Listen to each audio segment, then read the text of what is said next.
একটা সময় ছিল গান শুনতে হলে হাতে রাখতে হতো ক্যাসেট টেপ, আর ক্যাসেট প্লেয়ারে বারবার সেই ফিতা পেঁচিয়ে যাওয়ার ঘটনা ঘটতো হরহামেশাই। ক্যাসেটের ফিতা বেরিয়ে আসা, আবার পেন্সিল দিয়ে ফিতা গুছিয়ে নেওয়া ছিল তখনকার দিনের সঙ্গীতপ্রেমীদের জন্য নিয়মিত ঘটনা। তারপর একদিন হঠাৎ সবকিছু বদলে গেল। একটি ছোট চকচকে ডিস্ক এসে পুরো সঙ্গীতের জগৎটা পাল্টে ফেলল।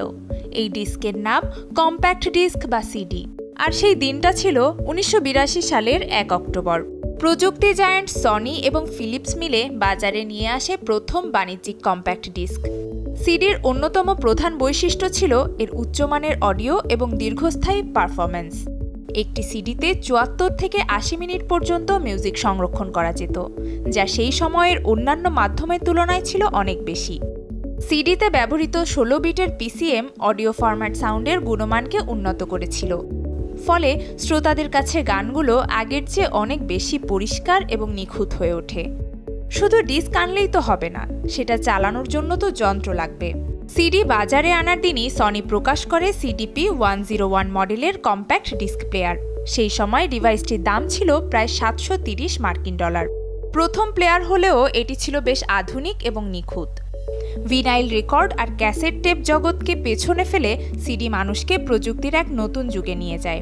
শুধু গুণগত মানের জন্য নয়, টেকসই হবার কারণেও দ্রুত জনপ্রিয় হয়ে ওঠে সিডি। ভিনাইল রেকর্ড আর ক্যাসেট টেপ সময়ের সাথে সাথে দুর্বল হতে থাকে, শুনতেও আর আগের মতো ভালো লাগে না। সিডি সেই তুলনায় ছিল অনেক বেশি টেকসই এবং এর পারফরম্যান্স দীর্ঘ সময় ধরে একই রকম থাকত। 1985 সালের দিকে জাপান থেকে ইউরোপ ও আমেরিকায় সিডির জনপ্রিয়তা ছড়িয়ে পড়ে। 1988 সালের মধ্যে সিডি বিক্রি ভিনাইল রেকর্ডকে ছাড়িয়ে যায়। পরের বছর ক্যাসেটকেও ছাপিয়ে সিডি হয়ে ওঠে মিউজিক লাভারদের সবচেয়ে পছন্দের অনুষঙ্গ। সেই সময় সারা বিশ্বের বড় বড় রেকর্ড কোম্পানিগুলো তাদের নতুন অ্যালবাম সিডি ফরম্যাটে প্রকাশ করতে শুরু করে। 90-এর দশকের মাঝামাঝি সময় পর্যন্ত সিডি ছিল মিউজিক ইন্ডাস্ট্রির সবচেয়ে জনপ্রিয় ফরম্যাট। নতুন শতাব্দীতে এসে MP3-র মতো ডিজিটাল ফরম্যাটের উত্থান আর ডিজিটাল ডাউনলোডের সুবিধা হাতের মুঠোয় চলে এলে কদর কমতে থাকে কম্প্যাক্ট ডিস্কের। এখন তো স্পটিফাইয়ের মতো স্ট্রিমিং সার্ভিস আসার পর মানুষ MP3-কেও ভুলতে বসেছে, আর সিডি যেন জাদুঘরের বস্তু। নুসরাত আহমেদ উর্নিশা, যমুনা নিউজ।